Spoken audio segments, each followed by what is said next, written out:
رسول گرامی وقار صلی اللہ تعالی علیہ وآلہ وسلم کے پیارے دیوانوں، رمضان کریم کا بابرکت مہینہ جاری و ساری ہے کہ اس مہینے میں اللہ تعالی بندوں پر رحم فرماتا ہے، کرم فرماتا ہے، اور اللہ تعالی رزق کو کشادہ فرما دیتا ہے۔ اس مہینے میں بندہ رات کو اٹھ کر کے سحری کرتا ہے اپنے رب کی رضا کے لیے کہ اپنے رب کی رضا کے لیے بھوکا رہوں، اور پورا دن بھوکا رہتا ہے، پیاسا رہتا ہے، اور پھر افطاری کے دسترخوان پر بیٹھتا ہے۔ فرمایا جاتا ہے کہ جب بندہ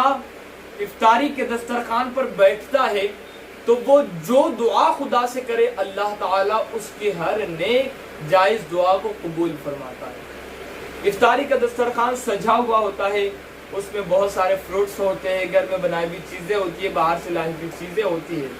اور بندہ بیٹھا ہوتا ہے کہ اب بس افطاری کا وقت ہوگا تو کھائے گا۔ انہی فروٹس کے اندر سے، انہی پھلوں کے اندر سے ایک پھل جس کو تربوز کہا جاتا ہے۔ تربوز ایسا پھل ہے کہ اگر اس کو کٹا ہوا دیکھو تو اس کا رنگ اتنا زبردست ہوتا ہے، اس کی ڈیزائن، اس کی بناوٹ اس طرح ہوتی ہے کہ بندہ دیکھتا ہے تو اس کی آنکھوں کو ٹھنڈک ملتی ہے، دل کو سکون ملتا ہے، اور وہ خوش ہوتا ہے کہ قدرت کی کارکردگی کو دیکھ کر قدرت نے کس طرح ایک پھل کو سجایا ہے۔ جس طریقے سے یہ پھل دیکھنے میں خوبصورت ہے، اسی طریقے سے کھانے میں بھی زبردست ٹیسٹ ہوتا ہے اس کا، اور یہ ذائقے دار ہوتا ہے، بھوک بھی مٹا دیتا ہے، پیاس بھی مٹا دیتا ہے۔ تربوز کے اندر 92% پانی ہوتا ہے۔ آقا کریم علیہ السلام کے پیارے دیوانوں، اس تربوز کے اندر وٹامن اے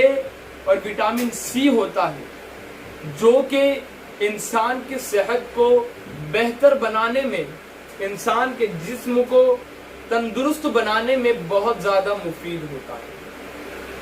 آقا کریم صلی اللہ تعالی علیہ وآلہ وسلم کے پیارے دیوان،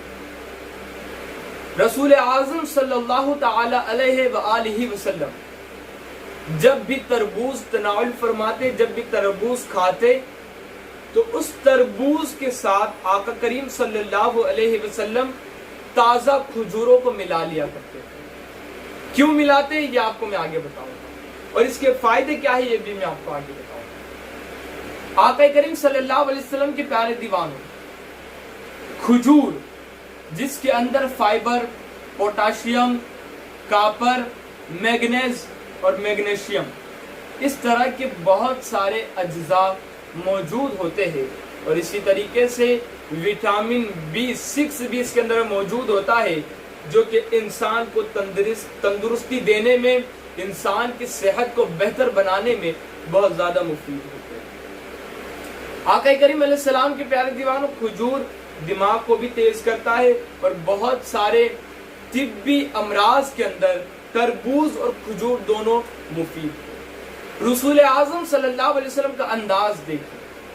کہ آقا کریم علیہ السلام دونوں قدرت کے تحفوں کو ملاتے ہیں اور ملا کر کے کھاتے ہیں، اور فرمایا کرتے تھے کہ ہم تربوز اور کھجور کو ملا کر کے کھاتے ہیں کہ کھجور کی گرماہٹ کو، چونکہ کھجور کی تاثیر گرم ہے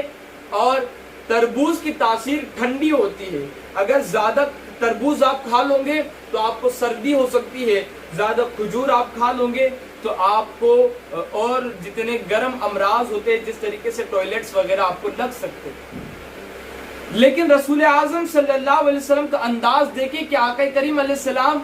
دونوں پھلوں کو ملا کر کے کھا رہے ہیں، اور فرمایا کرتے تھے کہ ہم دونوں پھلوں کو ملا کر کے کھاتے ہیں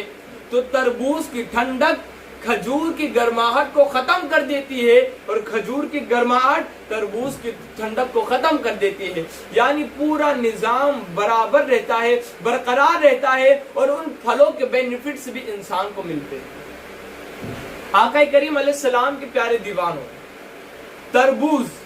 اور کھجور کو جب آپ ملا کر کے کھاؤ گے تو یہ دونوں کو کھانے میں اتنی لذت ملتی ہے، اور یہ اتنے لذیذ ہو جاتے ہیں کہ انسان کی زبان ذائقے دار ہو جاتی ہے۔ اسی طریقے سے اگر تربوز پھیکا ہو اور کھجور کو تربوز کے ساتھ ملا کر کے کھایا جائے تو تربوز کا جو پھیکا پن ہے وہ انسان کو معلوم نہیں پڑتا، بلکہ ایسا لگتا ہے کہ تربوز بھی میٹھا ہے، کھجور بھی میٹھے ہے۔ یہ دوسرا فائدہ ہو گیا۔ تیسرا فائدہ یہ کہ آقا کریم علیہ السلام کے پیارے دیوانوں دونوں کے بینیفٹس، دونوں کے فوائد ایک ہو کر کے انسان کو ملتے ہیں۔ چوتھا فائدہ، بندہ افطاری کے دسترخوان پر بیٹھا ہے، اس کو نیکیاں مل رہی ہیں۔ پانچواں فائدہ، لقد کان لکم فی رسول اللہ اسوۃ حسنہ کے تحت اللہ نے فرمایا میرے محبوب کی زندگی تمہارے لیے بہترین نمونہ حیات ہے۔ تو سنت کا فائدہ کہ آقا کریم صلی اللہ علیہ وسلم اس طرح کھاتے تھے تو بندہ سنت سمجھ کر اس طرح کھا رہا ہے تو بندے کو سنت کا بھی ثواب ملتا ہے۔ تو آقا کریم علیہ السلام کے پیارے دیوانوں اس طرح بندے کو فائدے ملتے ہیں تربوز اور کھجور کو کھانے میں، کہ سنت کا ثواب بھی ہے اور ڈھیروں فائدے بندے کو ملتے ہیں۔ تو آقا کریم علیہ السلام کے پیارے دیوانوں افطاری کے دسترخوان پر جب بھی بیٹھو یا پھر یوں ہی کبھی تربوز کھا رہے ہو تو آپ کھجور کو ساتھ میں ملا لیا کرے۔ افطاری کے دسترخوان پر بیٹھو کھجور کو ساتھ ملا لیا کرے، اس لیے کہ افطاری کے دسترخوان پر کھجور بھی اویلیبل ہوتے ہیں اور اسی طریقے سے تربوز بھی دسترخوان پر سجا ہوا ہوتا ہے۔ تو آپ دونوں کو ملا کر کھائیں تاکہ آپ کو سنت کا بھی ثواب مل جائے اور اسی طریقے سے آپ کو ڈھیروں فوائد بھی حاصل ہو جائے۔ واللہ اعلم عز وجل ورسولہ اعلم صلی اللہ تعالی علیہ وسلم۔